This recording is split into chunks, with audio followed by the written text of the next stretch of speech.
जय माँ वैभव लक्ष्मी। दोस्तों, अगर आप भी माता वैभव लक्ष्मी का व्रत कर रहे हैं और आप भी कथा का श्रवण या पठन करते हैं तो आज का ये वीडियो आपके लिए बहुत उपयोगी होने जा रहा है, क्योंकि आज के इस वीडियो में मैं आपके साथ माँ वैभव लक्ष्मी व्रत की कथा शेयर कर रही हूँ। नमस्कार दोस्तों, स्वागत है आपका आपके अपने YouTube चैनल व्रत त्योहार कथाएं पर। यहाँ पर लगातार आपको हर व्रत त्योहारों की कथाएं प्राप्त होती है। इसी कड़ी में आज मैं आपके साथ शुक्रवार को माता वैभव लक्ष्मी की जो व्रत हम करते हैं उसकी कथा शेयर करने जा रही हूँ। देखिए, व्रत सभी सौभाग्यशाली स्त्रियां, सभी पुरुष, सभी लोग कर सकते हैं जिनकी भी इच्छा है इस व्रत को धारण करने की, और माता लक्ष्मी की कृपा से उनकी वो इच्छा पूर्ण होती है। तो पूरे विधि विधान के साथ हम जब भी कोई व्रत करते हैं तो व्रत की कथा बहुत जरूरी होती है। वही कथा तो आज शुक्रवार को माता वैभव लक्ष्मी के निमित्त आप भी अगर व्रत कर रहे हैं तो इस कथा का पठन या श्रवण जरूर करें। तो माता वैभव लक्ष्मी का ध्यान करते हुए उनके नामों के जप के साथ में इस कथा का प्रेम पूर्वक सभी भक्त श्रवण कीजिए। वैभव लक्ष्मी व्रत की कथा। एक बड़ा शहर था। इस शहर में लाखों लोग रहते थे। पहले के जमाने के लोग साथ साथ रहते थे और एक दूसरे के काम आते थे, पर नए जमाने के लोगों का स्वरूप ही अलग सा है। सब अपने आप में अपने कामों में रत रहते हैं। किसी को भी दूसरे की परवाह नहीं होती। घर के सदस्यों को भी एक दूसरे की परवाह नहीं होती। भजन, कीर्तन, भक्ति भाव, दया, परोपकार जैसे संस्कार कम हो गए हैं। शहर में बुराइयां बढ़ गई थी। शराब, जुआ, रेस, व्यभिचार, चोरी, डकैती जैसी बहुत से गुनाह शहर में होते थे। कहावत है कि हजारों निराशाओं में एक आशा की किरण छुपी होती है। इसी तरह इतनी सारी बुराइयों के बावजूद भी शहर में कुछ अच्छे लोग भी रहते थे। ऐसे ही अच्छे लोगों में सीता और उनके पति की गृहस्थी मानी जाती थी। सीता धार्मिक प्रवृत्ति की और संतोषी थी। उनका पति भी विवेकी और सुशील था। सीता और उनका पति ईमानदारी से जीते थे। वे किसी की बुराई न करते और प्रभु भजन में अच्छी तरह समय व्यतीत कर रहे थे। उनकी गृहस्थी आदर्श गृहस्थी थी और शहर के लोग उनकी गृहस्थी की सराहना करते थे। सीता की गृहस्थी इसी तरह खुशी खुशी चल रही थी, पर कहा जाता है कि कर्म की गति अटल है।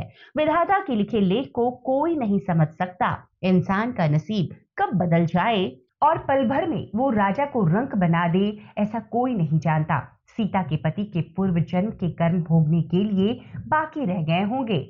वह बुरे लोगों से दोस्ती कर बैठे।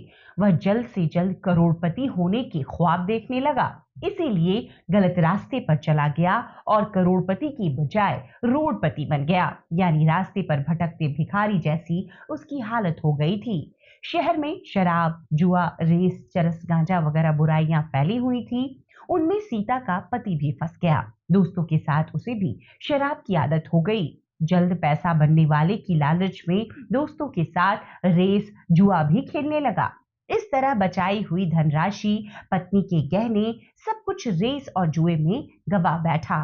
इसी तरह एक वक्त ऐसा भी था कि वह सुशील पत्नी सीता के साथ मजे में रहता और प्रभु भजन में सुख शांति से जीवन व्यतीत करता था। इसकी बजाय अब घर में दरिद्रता और भुखमरी फैल गई। सुख के खाने की बजाय 2 वक्त भोजन के लाले पड़ गए और सीता को पति की गालियां खाने का वक्त आ गया था। सीता सुशील और संस्कारी स्त्री थी। उसको पति के बर्ताव से बहुत दुख हुआ, किंतु वह भगवान पर भरोसा करके बड़ा दिल रख करके दुख सहने लगी। कहा जाता है कि सुख के पीछे दुख और दुख के पीछे सुख आता ही है, इसीलिए दुख के बाद सुख आएगा, ऐसी आशा के साथ सीता प्रभु भक्ति में लीन रहने लगी। इसी तरह सीता असहाय दुख सहते सहते प्रभु भक्ति में समय बिताने लगी। अचानक एक दिन दोपहर को उनके द्वार पर किसी ने दस्तक दी। सीता सोच में पड़ गई कि मुझ जैसे गरीब के घर इस वक्त कौन आया होगा। फिर भी द्वार पर आए हुए अतिथि का आदर करना चाहिए, ऐसे आर्य धर्म के संस्कार वाली सीता ने खड़े होकर द्वार खोला। देखा तो सामने एक मांझी खड़ी थी। वे बड़ी उम्र की लगती थी, किंतु उनके चेहरे पर अलौकिक तेज दिख रहा था। उनकी आंखों में मानो अमृत बह रहा हो। उनका भव्य चेहरा करुणा और प्यार में छलकता दिखाई दे रहा था। उनको देखते ही सीता के मन में अपार शांति छा गई। वैसे सीता इन मांझी को पहचानती न थी, फिर भी उनको देखकर सीता के रोम रोम में आनंद छा गया। सीता मांझी को आदर के साथ घर के अंदर ले आई। घर में बिठाने के लिए कुछ भी नहीं था, अतः सीता ने संकुचित होकर एक फटी सी चद्दर पर उनको बिठाया। मांझी ने कहा, क्यों सीता, मुझे पहचाना नहीं? सीता ने सकुचाकर कहा, माँ, आपको देखते ही बहुत खुशी हो रही है, बहुत शांति प्रतीत हो रही है। ऐसा लगता है कि मैं बहुत दिनों से जिसे ढूंढ रही थी वे आप ही हैं, पर मैं आपको पहचान नहीं पाई। मांझी ने हंसकर कहा, क्यों भूल गई? हर शुक्रवार को लक्ष्मी जी के मंदिर में भजन कीर्तन होते हैं, तब मैं भी वहां आती हूँ। वहां हर शुक्रवार को हम मिलते हैं। पति जब से गलत रास्ते पर चला गया था, तब से सीता बहुत दुखी हो गई थी और दुख की मारी वह लक्ष्मी जी के मंदिर में भी नहीं जाती थी। बाहर के लोगों के साथ नजर मिलाते भी उसे शर्म लगती थी। उसने दिमाग पर जोर दिया, पर वह मांझी याद नहीं आ रही थी। तभी मांझी ने कहा, तू लक्ष्मी जी के मंदिर में कितने मधुर भजन गाती थी, अभी तू दिखाई नहीं दे रही थी, इसीलिए मुझे लगा कि कहीं तू बीमार तो नहीं हो गई है। ऐसा सोचकर मैं तुमसे मिलने चली आई हूँ। मांझी के अति प्रेम भरे शब्दों से सीता का हृदय पिघल गया। उसकी आंखों में आंसू आ गए। मांझी के सामने वह बिलख बिलख कर रोने लगी। यह देखकर मांझी सीता के नजदीक सरकी और उसकी सिसकती पीठ पर प्यार भरा हाथ फेरकर सांत्वना देने लगी। मांझी ने कहा, बेटी, सुख और दुख तो धूप और छांव जैसे होते हैं। सुख के पीछे दुख आता है और दुख के पीछे सुख भी आता है। धैर्य रखो। और तुझे क्या परेशानी है? अपने दुख की बात मुझे कहो, तेरा मन भी हल्का हो जाएगा और तेरे दुख का कोई उपाय भी मिल जाएगा। मांझी की यह बात सुनकर सीता के मन को शांति मिली। उसने मांझी से कहा कि माँ, मेरी गृहस्थी में भरपूर सुख और खुशियां थी। मेरे पति भी सुशील थे। भगवान की कृपा से पैसे की बात में भी हमें संतोष था। हम शांति से गृहस्थी चलाते, ईश्वर भक्ति में अपना वक्त व्यतीत करते थे। यकाएक हमारा भाग्य हमसे रूठ गया। मेरे पति की बुरे लोगों से दोस्ती हो गई।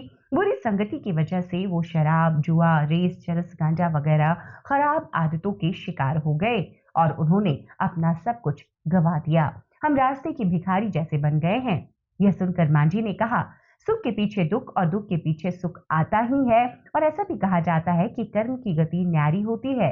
हर इंसान को अपने कर्म भुगतने पड़ते हैं, इसीलिए तुम चिंता मत करो। अब तुम कर्म भुगत चुकी हो, अब तुम्हारे सुख के दिन अवश्य आएंगे। तुम तो माँ लक्ष्मी जी की भक्त हो। माँ लक्ष्मी जी तो प्रेम और करुणा की अवतार हैं। वे अपने भक्तों पर हमेशा ममता रखती हैं। इसीलिए तू धैर्य रखकर माँ लक्ष्मी जी का व्रत कर, इससे सब कुछ ठीक हो जाएगा।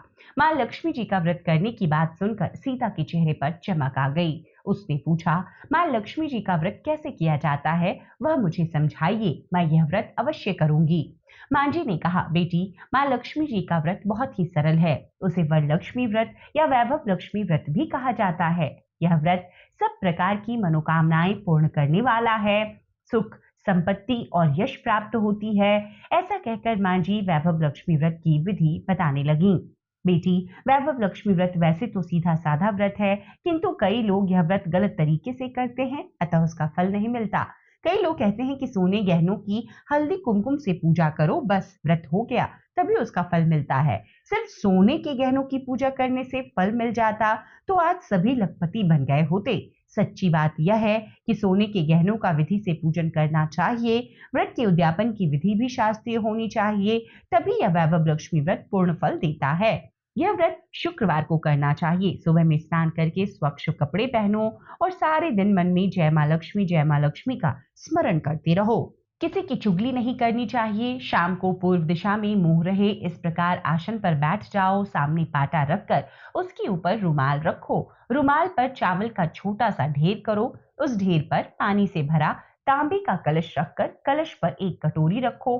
उस कटोरी में एक सोने का गहना रखो। सोने का ना हो तो चांदी का भी चलेगा, चांदी का ना हो तो नकद रुपया भी चलेगा। बाद में घी का दीपक जलाकर धूप सुलगा कर रखो।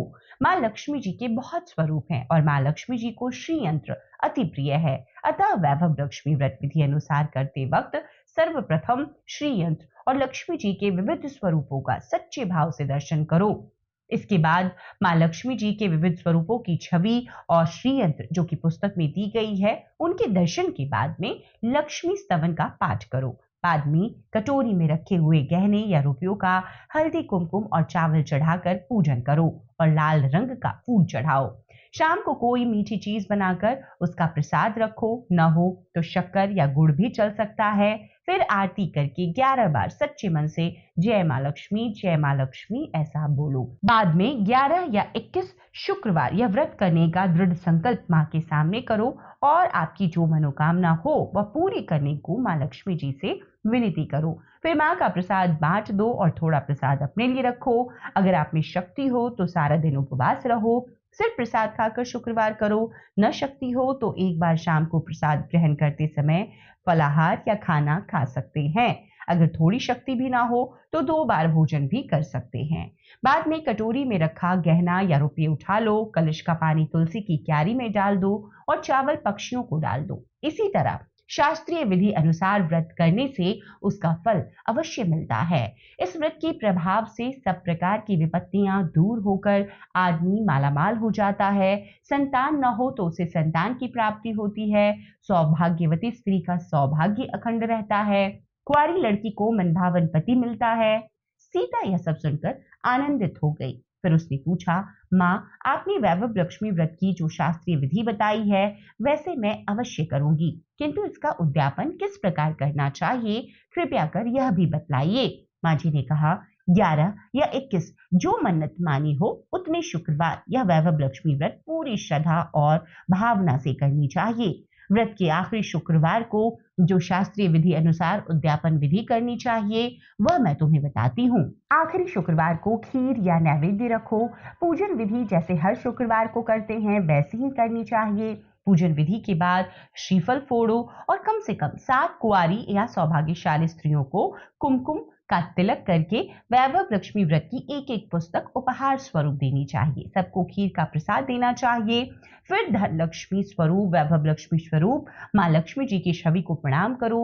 माँ लक्ष्मी जी का यह स्वरूप वैभव देने वाला है। प्रणाम करते वक्त मन ही मन भावुकता से माँ की प्रार्थना करते वक्त उनसे कहो कि हे माँ धन लक्ष्मी, हे माँ वैभव लक्ष्मी, मैंने सच्चे हृदय से आपका वैभव लक्ष्मी व्रत पूर्ण किया है, तो हे माँ हमारी जो भी इच्छा है, जो भी मनोकामना है वह जल्द से जल्द पूरा कर दें। ऐसा करने से उसका फल तुरंत ही प्राप्त होता है। सीता का पति गलत रास्ते पर चला गया था, वह अब अच्छा आदमी हो गया, कड़ी मेहनत करके व्यवसाय करने लगा। माँ लक्ष्मी और वैभव लक्ष्मी व्रत के प्रभाव से उसको ज्यादा मुनाफा होने लगा। उसने तुरंत सीता के गिरवी रखे गहने भी छुड़ा लिए। घर में धन की बाढ़ सी आ गई।